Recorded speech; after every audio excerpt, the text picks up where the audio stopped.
當然係開心啦，不過我同佢從開始到結束咧，我哋兩個都打得唔係好好咯，都俾對方好多機會。可能我今日有啲咳所以導致有好多簡單啲玻璃都出現咗失誤。不過係可以贏翻，我覺得就已經唔錯啦。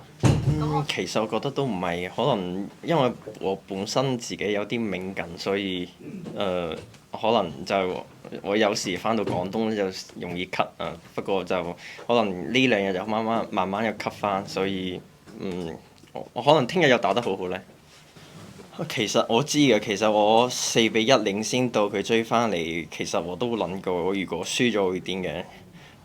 不過我都係覺得同自己講，同自己講話慢慢嚟咯，一 Q 一 Q 打。如果有機會就揸住機會一 Q 打死就得啦。所以後尾咧都調整得算好好咯，不過都係都係有啲喺過程中都有啲就係、都唔係打得好好。